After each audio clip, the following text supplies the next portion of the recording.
Hey credit warriors, welcome to the show. And it's Friday. I got a bit of a reaction video for you today because I'm going to be reacting to this video that CNBC put out talking about why it is getting harder to get into airport lounges, all right, especially with credit cards. And I think a lot of people have been talking about this with the Amex Delta cards and the Amex Platinum recently rolling back their airport lounge access or making you spend $75,000 a year to get unlimited access to airport lounges. Anyway, the video goes through a load of different aspects of this, overcrowding in lounges, talking about the difference between credit card lounges and airport lounges, the direction of the industry. It's pretty interesting, so let's check it out together.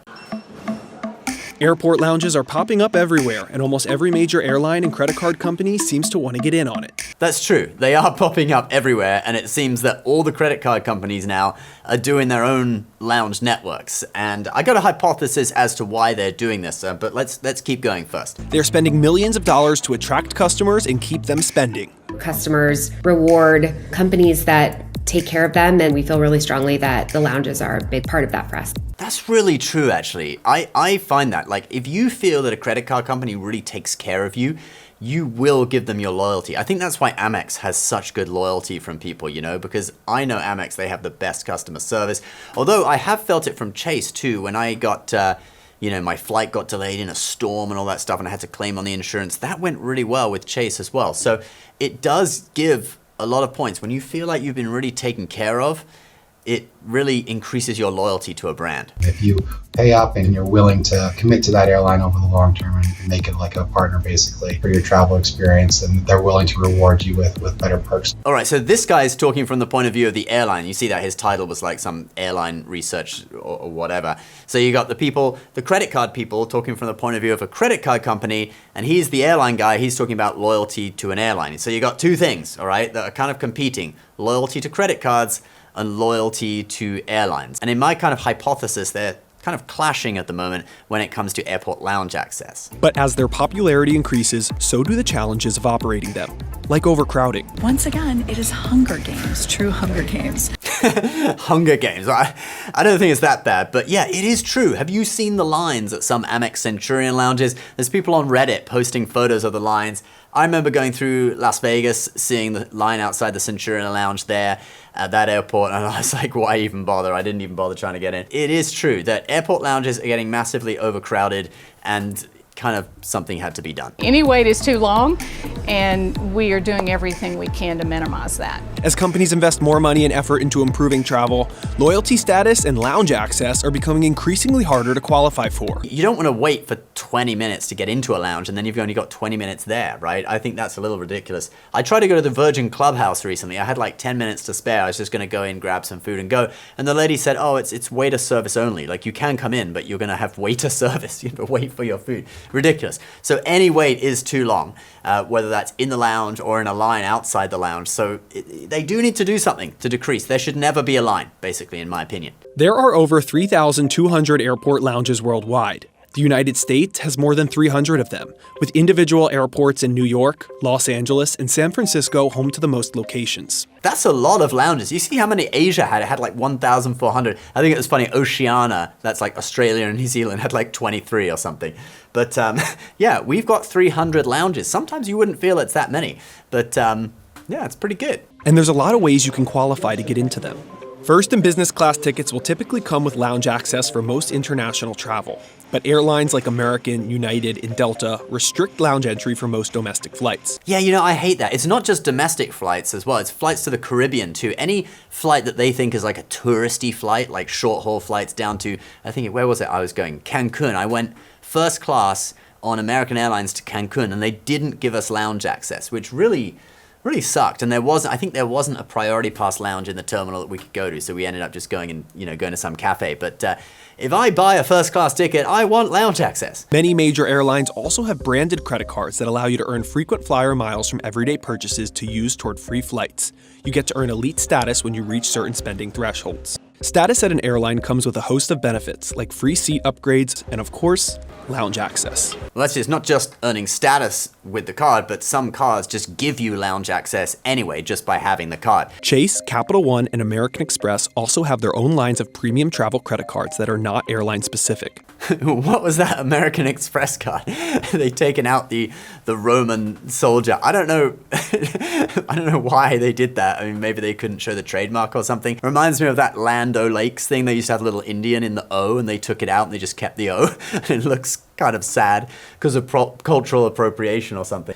Maybe this is like they're afraid of offending Italians because they used an ancient Roman centurion, so they take it. I don't know, just a joke. But anyway, let's keep going. Chase and Capital One are both in the early stages of creating a lounge network of their own. Capital One launched its first in 2021 in Dallas, and Chase opened its first U.S. lounge in Boston of May of 2023. Chase has announced the creation of 5 more. Lounges continues to be the #1 reason why a lot of our customers get and keep the card. Yeah, she knows it, right? She knows how good their lounges are. To be honest, and that lady was from Chase, so like the Chase Sapphire Lounge, the one in Boston, I'm really excited to check that one out. I might even go up there just to take a trip just to check the lounge out because it looks absolutely beautiful.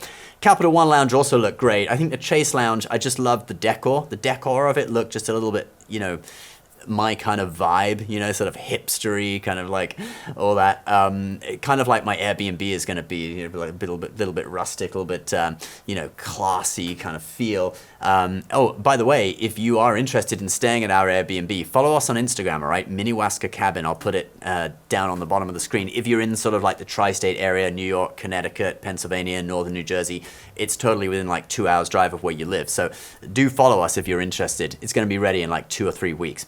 Anyway, Capital One Lounge also looking good. So the credit card companies setting up lounges, they're getting into a sort of vicious battle right now. And some of their offerings look really, really good. So yeah, let's keep watching. Lounge investment and lower annual fees are keeping these cards competitive in the travel space to rival the American Express Platinum, which offers access to its signature Centurion Lounge system.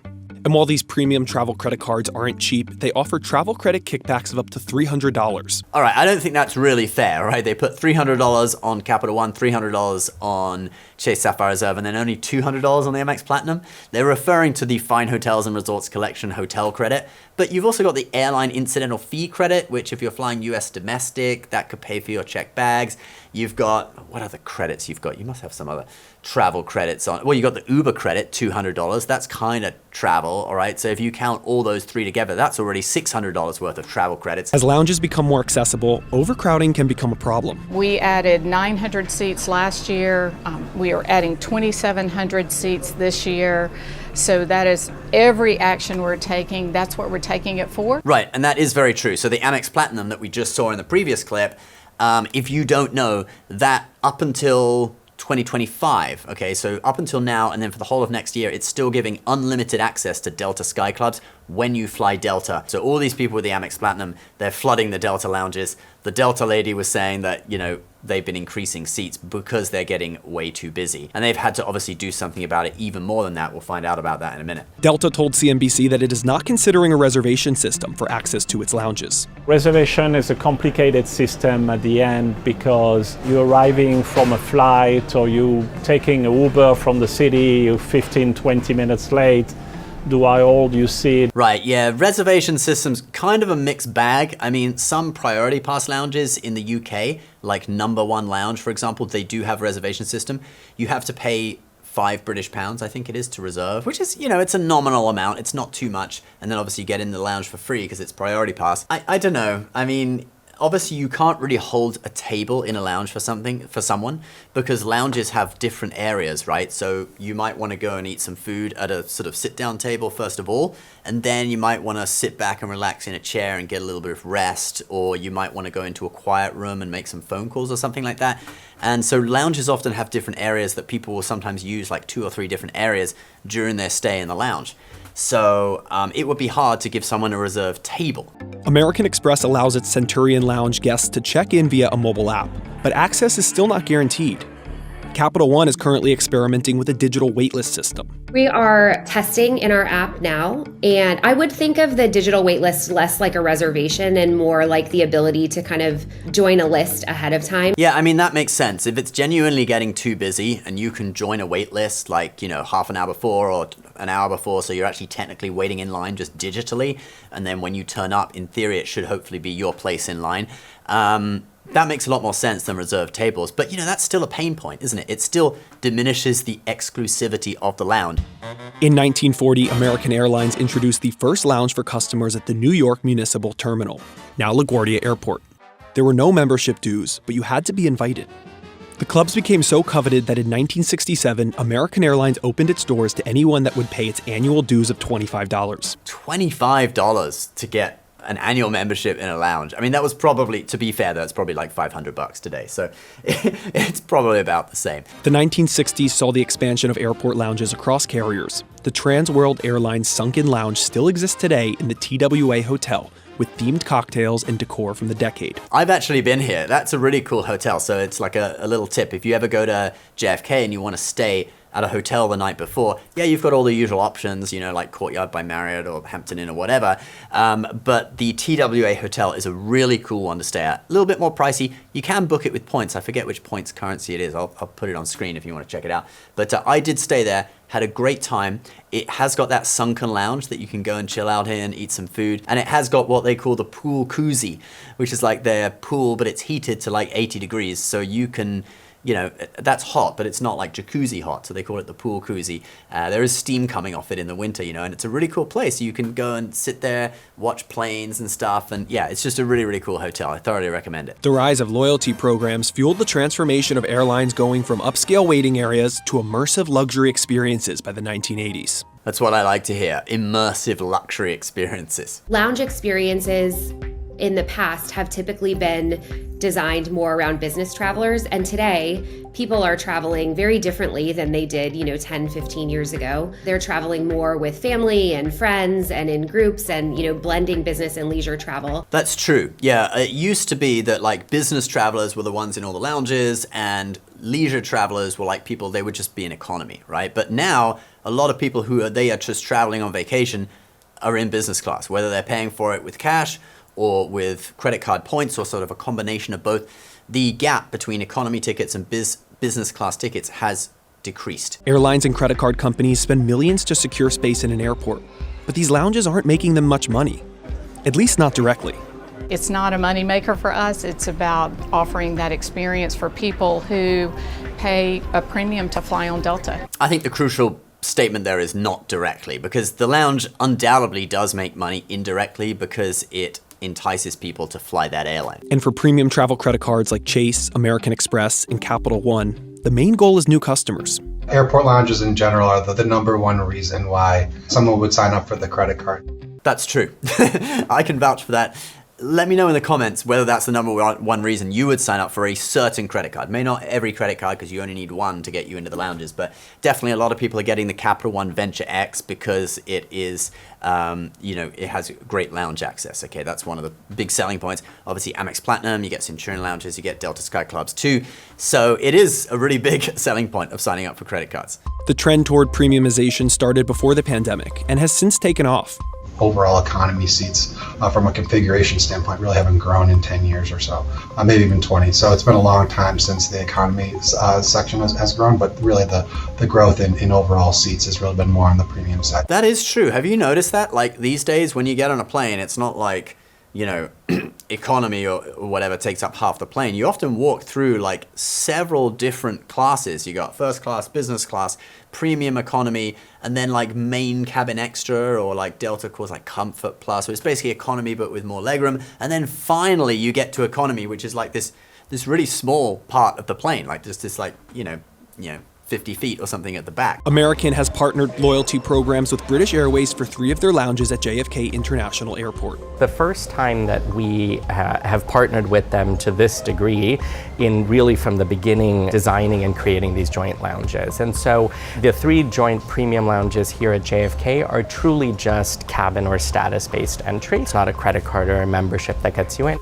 And still they managed to be packed, right? I went to that lounge very recently after it had just opened, actually, the Greenwich Lounge. That's the one you get when you buy a business class ticket to Europe with British Airways, and it's an American Airlines / British Airways lounge, and it was packed. It was really packed. On September 13th, 2023, Delta announced changes to its SkyMiles program, causing customer backlash. They don't care how much you fly, they just care how much money you spend. So now we're getting into talking about the recent changes that Delta made. So that includes just the loyalty program in general, where they made it so you have to spend a lot of money. It's based on money now, not individual flights or whatever, to work up the loyalty status, which, you know, I mean, although it's uncomfortable and it's not going to be popular with travelers, because, you know, there were ways that you could sort of like, I guess, game the system a little bit, where if you book certain flights that were cheap but got you a lot of, you know, what are they called, like medallion qualifying miles or whatever,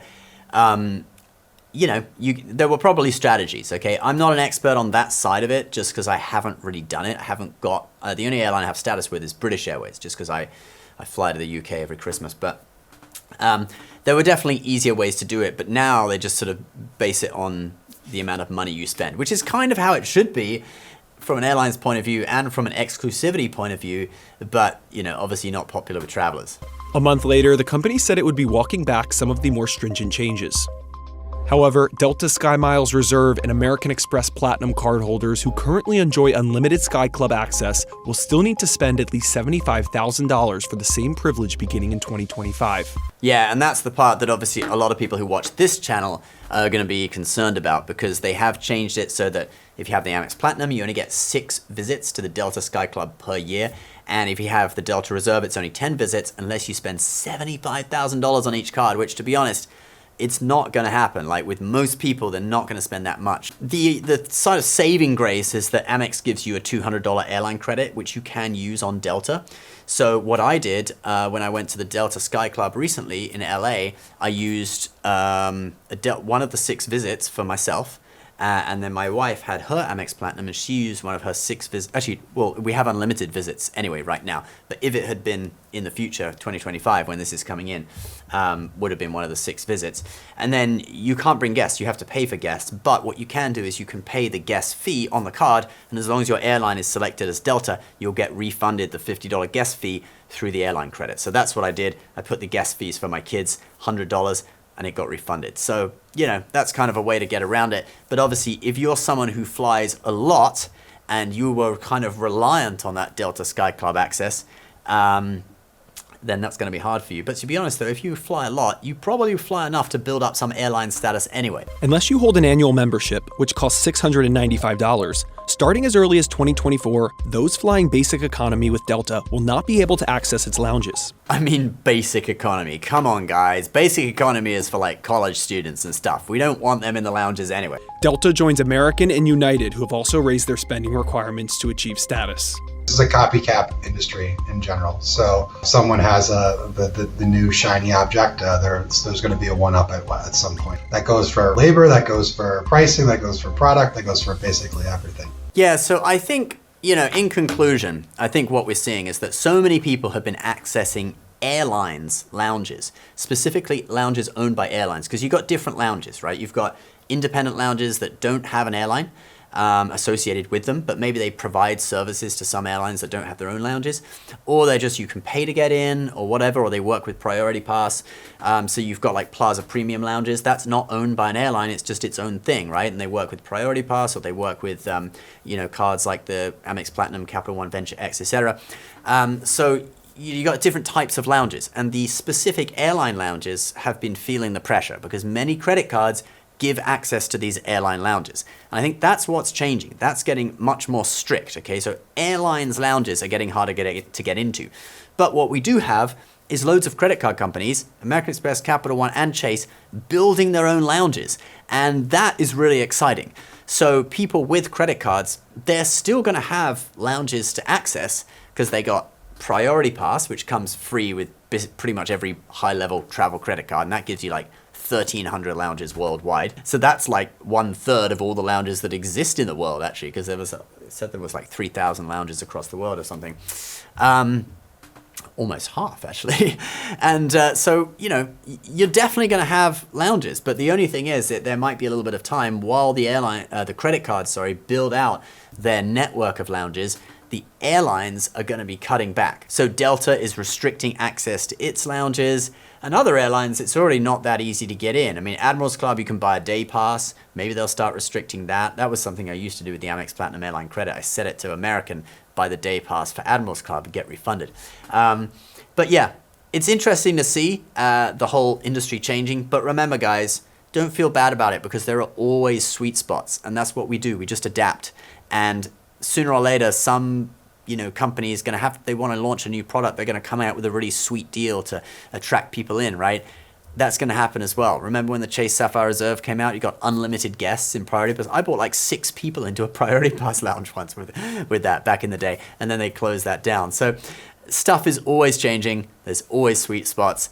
Don't worry about it. Guys, if you are interested in getting a credit card, like Amex Platinum gets you access to any of these lounges, do check out our credit card guide below, where we talk about many of the cards that we frequently talk about on this show. As always, these are affiliate links. They help out our show, so we do thank you very much if you use them.